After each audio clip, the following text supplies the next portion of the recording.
su'aasha koowaad ku weydiinaya waxay tahay waxaad sheegtay in 3,500 oo ay qof ay qabaan marka laga gooyo 1,500 ee adduumada shanweyn waxa ku haray 2,000 oo qof marka waxaan su'aasha ku weydiinaya waxay tahay dawadan ay bixiso wasaaradda caafimaadku ma farmasi gooniye ka qaataan misheneer in dhakhtarka gudihiisa in malcad baa laga siiyaa mid dalka wax bilaash baa lagu siiyaa su'aasha koowaad talabaad waxay tahay waxa jira xaafadahan Soomaaliland qoysaska waliba waxay soo kaxaystaan had iyo goor inaan u shaqeeysan isticmaal jeegarayaan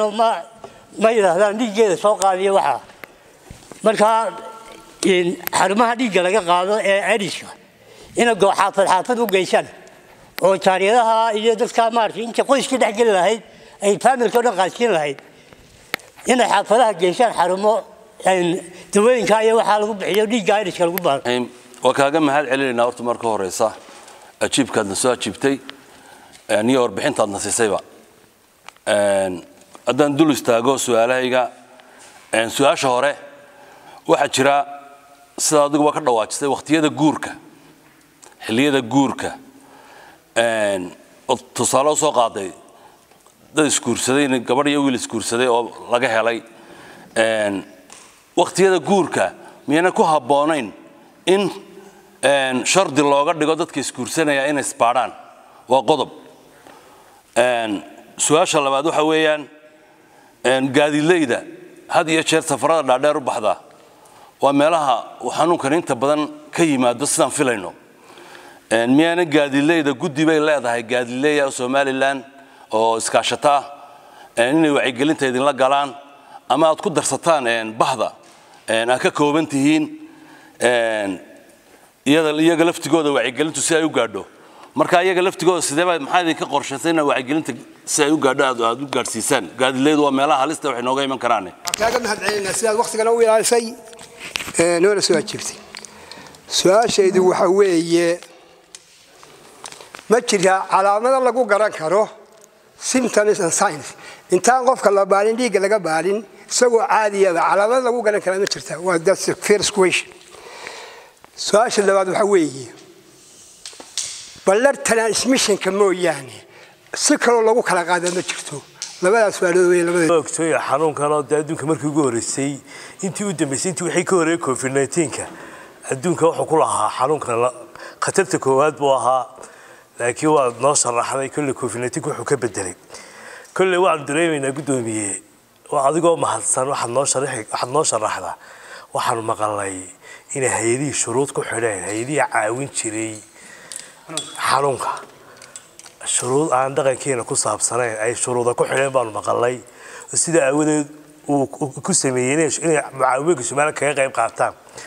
iyadoo aynu intaynu kaga qayb qaadanayna waa budgetkeena iyo intii hay'adaha waliba inagoo saameeyna kalena in saaray culays kalena iyo COVID-19ka iyo imiko dagaalada ku soo kordhay adduunka marka meena arintaasi hoos u dhacayn soddonka hadlay in Soomaaliland laga way qorshihiina meena dhaawac weyn ku keenin intaas kaga baxay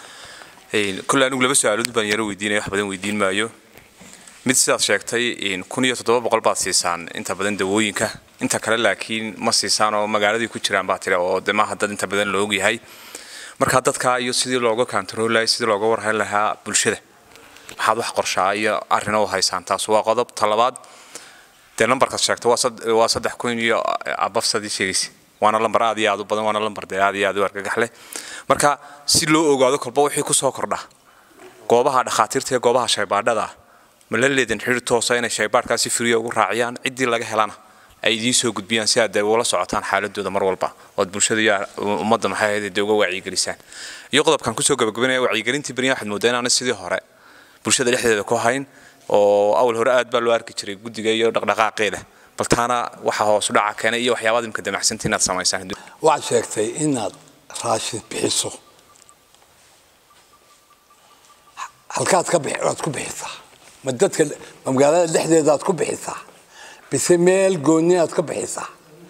ila dadku say warkaan ay ogaadaan mid waa ka midda labaad maxaynu ku ogaan karnaa qofka AIDS-ka loo qof meelsha iska socdo dee dharkii leh magaaladan waa lagu wada jiraa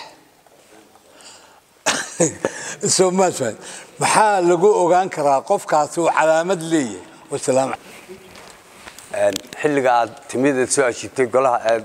tidhi oo golahaagii iyo guursidaadii hore ugu tag annagoo niman baa timid adoo joogaan kugu nimid aad baan taa kaga mahadcelinayaa su'aasheeda markaan u soo noqdo waxa weeyaan ma kor buu u socdaa oo waxa imika kor inoogu sii soconaya mise waa waxa inaga sii soconaya oo inaga sii daadegaya su'aasha labaad ee aan weydiinayana waxa weeyaan tayda labaad xanuunkani ma wuxuu u badan yahay bulshada marka la yidhaahdo ma wuxuu u badan yahay dhalinyarada ma rag u badan yahay ma dumarku u badan yahay ma dhexdhexaad u badan yahay labadaas su'aalood baan ku weydiinayaa mudanayaal aad baad ka mahadnaqayaa su'aalahaas aadka u taabanaya shaqada wax badan ka soo saaraya waxa weeyaan warbixintii aan lahaa soo jeedi wixii aan ka tagay kulli inta badan ayay la xiriiraan su'aasha koowaad waxay ahayd dawadu ma bilaash ba halkee bay ka helaan farmasiyada halkee ba laga helaa dawada xanuunkan waa bilaash gabigeeduba waxaana laga bixiyaa cisbitaalada guud ee qarankeena 6 gobol 6 cisbitaal ee guud baa laga bixiyaa xarumo gaar ah ku dhex yaala wada xarumaha xanuunka HIV/AIDS-ka la dhaha ayay dawadu taala halkaasna qofka laga siiyaa qofku waxa weyn uu diiwaan gashan yahay magaciisa numberna uu leeyahay miisaan buu leeyahay magaranaysaa waxa la socdaa dhiigiisa kolba inta uu marayo dawaduna noocyo kala leedahay kolba nooc uu qaadanayana halkaas waa marka dawadu lacag maaha farmasiyaduna ma iibiyaan waa dawooyinka sida talaalka oo kala ah ama taa covid oo kala ah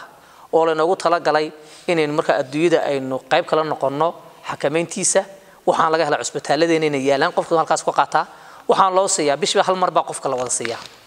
saanu maalin kasta u soo doonana rabshada aanay ugu noqon marka xagga way fududahay qofkii qaadanaya waa la siiyaa qaarkood xataa waa loo diraa tusaale ahaan magaalooyinka Ceergaabo iyo Laascaanood oo kale cisbitaalladooda laga bixiyo wali uma aanan sameyn wasaaradda caafimaadka waan ka wada hadalnay way sameynayaan iyaga diyaar shaqadoodii weeyaan marka laakiin burcay ka qaataan diiwaanka waan haynaa burcay ka qaataan qofkana waa saasa marka loola socdaa saddexdii bilood mar baan soo kormeernaa anaku ka commission ahaan xarumaha dawooyinka waan soo marnaa cid dawadii goysay cid ka baxday cid dhimatay cid dhooftay na waan la soconaa wasaaradda caafimaadkuna iyadna way la socotaa waa patient xaqooda annagana waxa weeye waa bulshadii aan u adeegaynay doonaynay marka in iyagana la xakameeyo inta marka la xakameeyo dawladdu marka taas weeyaan dhinaca baadhista taanba la xidhaayo baadhisaa waxaan ku baadhnaa 34 goobood ayaa Soomaaliland lagu baadhaa oo wadanka oo dhan ku filaqsan oo cisbitaaladu ay kamid yihiin MCH-yaduna ay kamid yihiin baadhidu marka waa iska bilaash waxa kale baadhida sameeya cisbitaalada iyo farmasiyada private-ka sameeya oo qofku markuu xanuun yar dareemo waa ku dhakhtarta ku yiraahdo dhiig baan ka qaadayna qofku marka qaar bay markay ka shakiyaan sidoo yahay iyo calaamadaha ka muuqda ay ku yiraahdaan xanuunkan aan ka baaro marka ku private-kana iyaguna way baaraan oo baaristiis wax weyn ma ahayna waa dhiig qofka halkan laga qaado baa lagu tixiyaa calaamado yar oo degdeg ah marka adduunyadu maadaama ay study badan ku sameeyay ilaa 1980 markii ugu horeysay de aad ba marka fankaasi loogu takhasusayo baaristiisa iyo daweyntiisa marka si fiican baa loo yaqaanaa marka baariduna wax adag maaha laakiin anaka ka qaran ahaan 34 goobood oo imika ahaan ayaynu ku shaqeynaa inaan sayfidana waynu doonaynaa marka loo yimaado waqtiyada guurka mashardi baa looga dhigayaa taa waxa inoo fududeyn kara inaynu ku soo saarno siyaasad ama xeer uun taa ku meel marin karnaa ma oran karno dadku markaas guursanaysaan isbaara wacdiga weyn ku dari karnaa laakiin qofku uu naga qaadani uu iska diidi waxaan ognahay nin halkan joogo gabadh jecel ama gabadh nin jecel hadday ku tawardo soo baad shaki baa imanaya wala kala carari Soomaa way ku aabanta marka waa inaan sharci u sameeyno oranaya labada qof isna ka hayaba sida sheekhu inuu joogo ay u tahay shardi ay u tahay oo marxaatay shardi ay u tahay waa in labadooduba ay wataan shahaadadii xanuunka umana jeedna marka in xanuunkii labada qof lagu kala kaxeeyay hadii midkood laga helo dawada loo bilaabay way in isku guursan karaan wasada hadii laakiin la yiraahdo ma hadii xanuunkii qofka laga helo isku guursanaysaan dawas qarinaya ama de hadhow dhaqankeena naqanaba iman doono de waxba la soo samaysan karaa malihiin ka socodii weey marka laakiin taa waxay noo banayn karaa inaynu xeer ama siyaasad aynu u samayno waana ku jirnaayo imika waxaan doonaynaa wiiga soo socda iyo xagee ka soo dhamaanaysa baarlamaanka keeni doonaa markay kalfadhigooda u horeeya ay u soo noqonayaan taa marka jaariyaduhuna taa unba hoos tagaysaayo maadaama muwaadiniin iyaguna ay yihiin jaariyadu inta badan meel kale kama yimaadaan badanaa waa dadkeeni hadday Itoobiya inta badan ka yimaadaanna orama soo raacda laakiin markuu qofku warma halkan uu joogo sharcigeena ogol inuu joogo marka waa in sharciyan ku baadhna aan helnaa iyagana marka sharcigan buu raaci doonaa isaguna laakiin si gaar loo iyaga loo baadhi maayo iyaga aamusa deenta hawsha lagu marka iyaga si gaar ah soo loogu baadhaa ma jirto de humanity ka baxsan tahay laakiin prevention actigan soo wadno ayaa sheegi doona dadkii la baadhaya marka annaga waxaan qorsheynaynaa oo annaga xagee ku jirta in hatta dadka marka shaqada la qoriyo hay'adda shaqaaluhu waa in ku xidhaa marka ciidamada la qoriyo waa in lagu xidhaa xildhibaanka halkan imanaya waa in lagu xidhaa qofka inoo shaqo imanaya waddankeena soo galiya waa in lagu xidhaa inuu sito hadeegad waa in marka qaarkood mass campaign la sameeyo madaxweynaha iyo gudoomiye Salebaan iyo intay noor ka caanis baadhaan leedahay sidii magaalada covid ko kale campaign noocaas in markaas la sameeyo ayaa qorshe ay ku jirta mudane waliba aan idin cadeeyaan waxaan joogaa muddo 4 bilood ayaan joogaa waxaan bishii waxaan la wareegay COVID 19 labada bilood xaqaas iyo bishii imka dhexdan ku jiro ayaa tiishanaad barka tagay noqonaysa bishii barka tagay noqonaysa marka taasi waa taa su'aasha dhinaca gaadiidka horta gaadiidku waxa ka mid ah bulshada laftigeeda laakiin qayb ka noqon karaan dadka wacyigelinta sameynaya laakiin marka dib ugu noqonay imka gaadiidleedu kuma koobna markii hore gaadiidleeda dhoon jiray iyaga Itoobiya inooga keenay way soo socodka iyaga talaabi jiray dadka inta badan way iska fadhiyaan saasa marka xanta hore keentay laakiin imka markii dambe yaa ardaydii jaamacadu ku jira secondaryashu ku jira qofka secondary waa intaan la odayaashu ku jira aydan suuraysan karin marka wuxuu noqday wax bulshada kamid ah soo taa bulshadii way isdhex galaysaa tafaacilna way marka leedahay marka gaadiid laakiin waxaynu u adeegsan karnaa waa dad urursan oo nidaam leh anagu dadka nidaam kale baan inta badan la xeedna shalama darad taliyaha booliska warqad baan u qoray aan leeyahay waxaan doonaynaa in ciidanka booliska aan wacyigelin guud iyo aqoon aan ka siino xanuunka say qayb noqon noqdaan xakameyntiisa maadaama boolisku yahay saaxiibka bulshada uu yahay taliya marka warqadii way ku maqan tahay marka hore isagoo qorshiini keena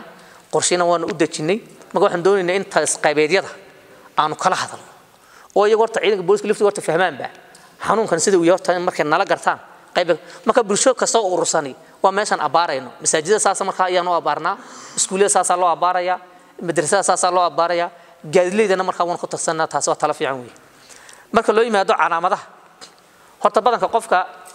waanigii sheegay waxaan waa virus dhiiga raaca wuxuuna la dagaalamaa ilaahay difaac bina siiyay jirkeena ciidamada ku jira gaaf wareega oo jirka ilaaliya wixii soo gala sawir bay ka qaadaan deetana waxa loo diyaariyaa wax qabtoo dila ilaahay xigmadiisa waxa viruska la yiraahdo usba bedela marka sawirka shay la qaaday sawirka duwan buu ku soo bixi doonaa saas marka hargabku hadii goorale qofka ugu dhacayo aanu uga talaalmin laakiin TB-da dib marde laga talaalo ama xanuun noocaas way ka tagaysaa marka viruska wasa sadarteed ma laha calaamado kale oo muuqdo oo aan ahayn qofka markuu muddo jirkiisa ku reego ee uu difaaciisa hoos u dhigo qofku inuu caatoobo dal badan uu muxuu dareemo afka iyo meelaha jeexjeexinta badan laga dareemo deetana qofku marka wuxuu dareemaa culays iyo xumad buu dareemo ku dhaqaatiirta aad u sharxi kartaa xanuun ahaan deetana markaas qofku isbaara markaas dhiigisa laga hela laakiin wax furuq dhoon iyo dhulka sare ka soo baxa waa marka dambe uu jirkiisa difaac markuu ka dilo xanuun kasta marka ku dhacaya cambaar baa marka dili karta qofkii finanba ka soo bixi kara ilkaas ka daadan kara waxa la wixii xanuun kala dili kara qofku markaas uu dilay laakiin isagu dhiigaas ku jira isagu calaamad gaar ma laha oo dusha ka soo baxaysa waxaan ahayn xanuunada marka isaga la socda marka loo yimaado su'aashii ahayd hay'aduhu mashruud bay ku xidheen way soo socota ha hay'aduhu horta hay'aduhu caawiyal bay inoo yihiin qarankeenu wuxuu tashaday markii la yiri aan commission gaar ah u sameeyno commissionkeena miisaaniyad baa loo sameeyay wadi ka arkay marka miisaaniyadaasi waxay ka dhigan tahay waa wixii aan u qoranay inaan ku hawlgalino kula dagaalamayno haddii xataa naga goostaan waa support un baa naga goostay yaani taageero un baa naga gooday waxa iyagu gaar ah inoo qabanayeen ma jirtay laakiin waa iskaashanaa awal baa iskaashi iyo taageero bay inoo la joogeen wayna nala wadan runtii cishruud nagu xidhanay ma intaan joogay 4 bilood haddana horteehayn anigu ma garanayo hay'ado badanna waan saranay qaar kale Kenya waan ugu tagay waan waxyaalo badan ku soo heshiinay wala gaar ahaan dhinaca faquuqa iyo cilmi baarista iyo garanaysa siyaasad samaynta inaan dhinacaas ka kaashano waan ula tagnay wixii aqoon iyo inta lagu dhamaanna waan ka doonaa qaarkoodna way naga soo ajiibaan oo UNFPA kale wana la shaqeysaa UNICEF wana la shaqeysaa hay'adaha noocaas oo si fiican bay iyagu nolol shaqeeyaan mahad gaarna waan u jeedinayaa laakiin wax shuruudo ay nagu xidhan oo leeyihiin xanuunkaas sida dhaha ma jirto laakiin adduunyada marka tagto tababarada qaarkood markaad ka qayb gasho nin Kenyan isku imanaysa dhaqankiisii iyo diintiisa wata oo raba sanad inuu soo bandhigo adna saad u soo bandhigaysaa ta lagu khasbay ka Kenya qaado soo siisu u wadanaya ana sameeyay laakiin waxa naga dhaxay waa maxay cilmiga iyo sayniska iyo dawladdu way naga dhaxaysaa dhaqanku laakiin naga ma dhaxeeyo marka waxay dhaqana inuu lama yimaadaan wixii laakiin cilmi iyo sayniska dawada iyo baaritaanka iyo qofka waxaynu wada ognahay adduunyo waan isku nimaadna marka shardi gaar ah oo meel inoo yaala ma jiro laakiin innaka dhaqan ahaan waxyaalaha aynu diidnaa jira tusaale ahaan kandhamka baalka leedahay isticmaalkiisa kana warsiyaalo badan baa loo isticmaalaa marka carruurta kala korinayso sharciguna wuu inoo ogol yahay haday gabadha qalin lagu sameeyay haday gabadha carruurta isku daba xiriirsay haday gabadha yar caatowday haday dhashay ku badatay aadna nintoo soo taagan tahay kandham baa loo isticmaalaa soo ma yani waa kala korintii suuqa uu yaala farmasiyaasha waa lagu iibiyaa laakiin annagu ma bixino ma dhaano kandham ka qaata oo inta meel inta soo dhigno kandham ka qaato isticmaala ma dhahan qofkii de isaga bilaadan isticmaal isaga u taala kii xaraan sameeyay isaga u taala kii xaraan sameeyay isaga u taala annagu waa inaan sheegna xanuunkaasi waxa uu yahay sidoo gudbo iska ilaaliya caynka kala yeelana inta marka hay'adahaasi shardi nagu xidhan su'aasha kale goobaha baarista xiriir baan la leenahay 3 bilood ba mar baan soo marnay su'aal baa ahayd xiriir ma leedin goobaha baarista goobaha baarista waxa gacanta ku haysa wasaaradda caafimaadka anagu waan soo marnaa 3 bilood ba mar baan ka soo qaadanaa xogta dadkii dhiiga laga baaray iyo dadkii ku soo kordhay hadda marka xogta halkan aan ku hayaa tii sanadkan hadda waqti siisan waan idin akhrin lahaa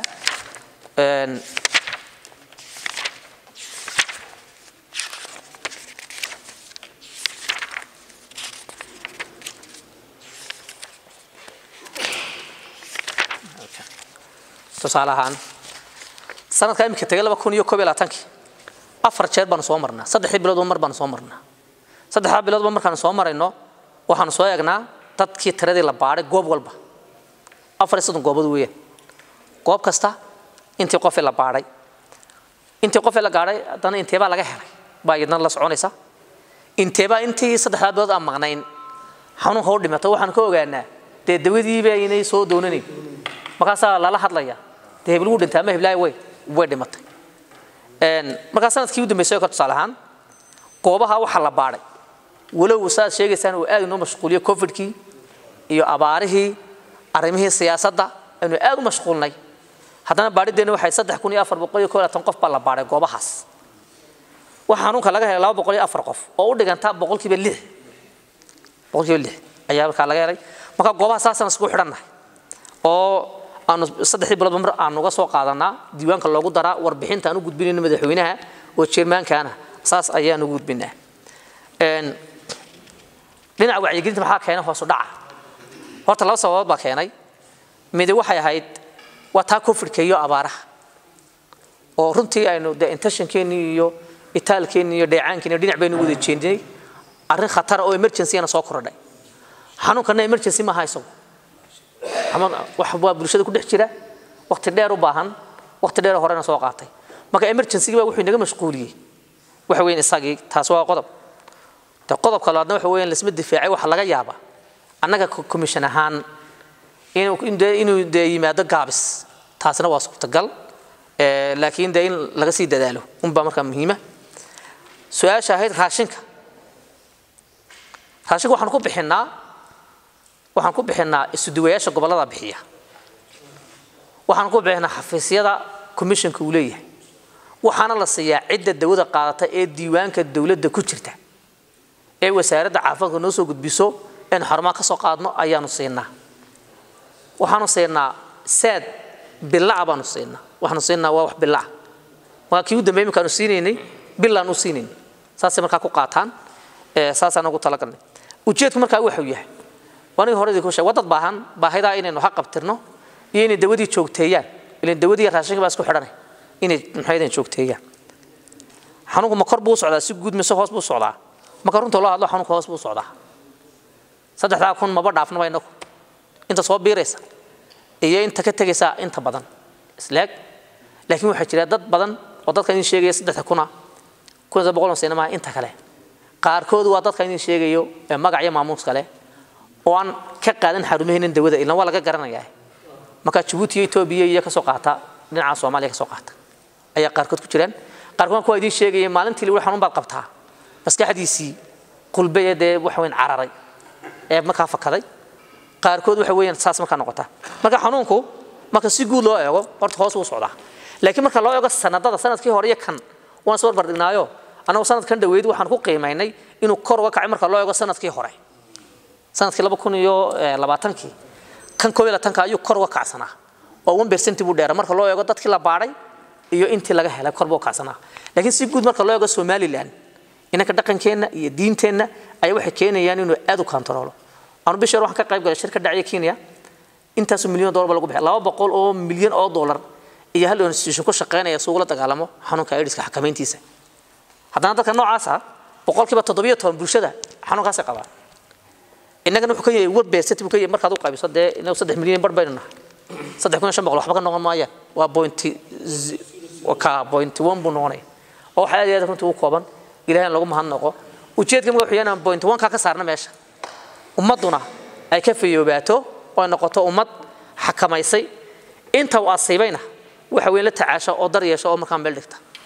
su'aalihii jawaabooyinka inta san filaya haddana wax ka booday waa dibada xusinaysa yes su'aashaas muhiim weeyaan sidee kale aan hayn dhiiga ee loo kala qaadi kara labada dhiiga istaabanaya macnaha horta labada dhiig horta istaabanayeen weeyaan